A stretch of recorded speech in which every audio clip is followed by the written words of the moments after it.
സൂര്യനോട് ബന്ധപ്പെട്ടുള്ള ചൈതന്യം എന്ന് പറയുമ്പോൾ നാം ഒക്കെ കേട്ടിട്ടുള്ള പഞ്ചഭൂതങ്ങൾ ആകാശം, വായു, അഗ്നി, വെള്ളം, ഭൂമി എന്ന് നമ്മളോട് ബന്ധപ്പെട്ട പ്രകൃതി വിഭവങ്ങളാണ് പ്രത്യേകമായി ഓർമ്മ വരിക.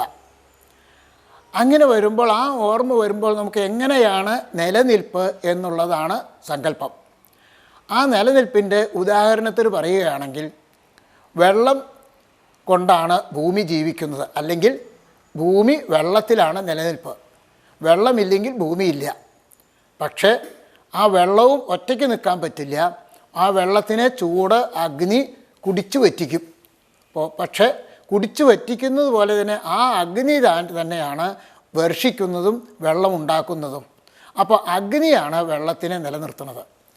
അഗ്നിക്കാണെച്ചാലും ഒറ്റയ്ക്ക് പറ്റില്ല, വായു വേണം. വായു ഇല്ലെങ്കിൽ അഗ്നി കത്തില്ല.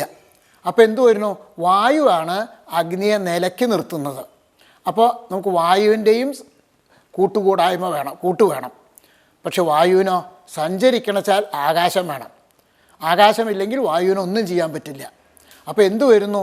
എന്ത് സങ്കല്പത്തിനും ഭൂമിയോട് ബന്ധപ്പെട്ട് കിടക്കുന്ന, ഭൂമിയോട് കൂടിയ പഞ്ചഭൂതങ്ങളാണ് നിലനിർത്തുന്നത് എന്ന് തീർച്ചയായി. പക്ഷെ നമുക്കത് കാണുവാനും മനസ്സിലാക്കാനും വിഷമമുള്ളതിനാൽ നാം നമ്മുടേതായ ദേഹത്തിലേക്ക്, പുരുഷ സങ്കല്പത്തിലേക്ക് തിരിഞ്ഞു. എങ്ങനെ? വാസ്തുപുരുഷ യന്ത്രം അല്ലെങ്കിൽ വാസ്തുപുരുഷ സങ്കല്പം എന്നുള്ള ആ ചൈതന്യത്തിലേക്ക്. എന്താണ് ആ ചൈതന്യം എന്ന് പറഞ്ഞാൽ? നമ്മുടെ ദേഹവും തത്വത്തിൽ ഈ ഭൂമി തന്നെയാണ്. ആ ഭൂമിയിൽ എന്ന് പറഞ്ഞാൽ നമ്മുടെ ദേഹത്തിൽ വെള്ളത്തിൻ്റെ അംശമാണ് നമ്മളെ നിലനിർത്തുന്നത്. വെള്ളം ആ അംശം എന്ന് പറഞ്ഞാൽ 66.7-70% നിലനിർത്തിയില്ലെങ്കിൽ നമുക്ക് സൂക്കടാണ്, ഡീഹൈഡ്രേഷനോ അല്ലെങ്കിൽ ചീർത്തൂന്നോ പറഞ്ഞ് നമ്മുടെ ദേഹം ആരോഗ്യപരമായി ശരിയാവില്ല. ആ വെള്ളത്തിനെ അണച്ച് നിലനിർത്തുന്നത് നമ്മുടെ ദേഹത്തിലത്തെ ചൂടാണ്. അത് നമുക്ക് 98.6 ഡിഗ്രിയിൽ നിന്ന് നമുക്ക് മാറ്റുവാൻ അവകാശമില്ല.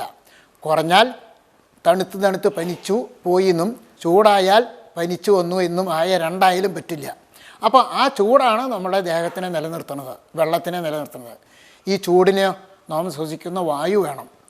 ആ വായുവിനോ നമുക്കകത്ത് ആകാശം എന്നുള്ള സ്പേസ് ഇല്ലെങ്കിൽ അതിനെയും നിലനിർത്താൻ പറ്റില്ല. അപ്പോൾ വാസ്തുശാസ്ത്രക്കാർ ഒരു കണ്ടുപിടുത്തത്തിലെത്തി. ഈ പഞ്ചഭൂതാത്മകം തന്നെയാണ് ഭൂമിയായാലും ഭൂമിയോട് ബന്ധപ്പെട്ട നമ്മുടെ മനുഷ്യ ശരീരമായാലും. അതിനാൽ നാം നമ്മുടെ മനുഷ്യ ശരീരം ആ വാസ്തുപുരുഷൻ എന്നുള്ള അല്ലെങ്കിൽ പുരുഷൻ എന്നുള്ള ആ സങ്കല്പം പ്രതീകാത്മകമായി കണക്കാക്കി അത് ഭൂമിയാണ് എന്ന് സങ്കല്പിച്ച് നാം ഭൂമിയെ മുഴുവൻ വാസ്തുപുരുഷ സങ്കല്പമായി കണക്കാക്കി, ചൈതന്യമുള്ളതായി കണക്കാക്കി, ഗൃഹമായാലും ഭൂമിയായാലും ആ സങ്കല്പത്തിൽ കൂടെ നമ്മൾ അതിനെ കണക്കാക്കിയാണ് ഗൃഹം വയ്ക്കുന്നത്.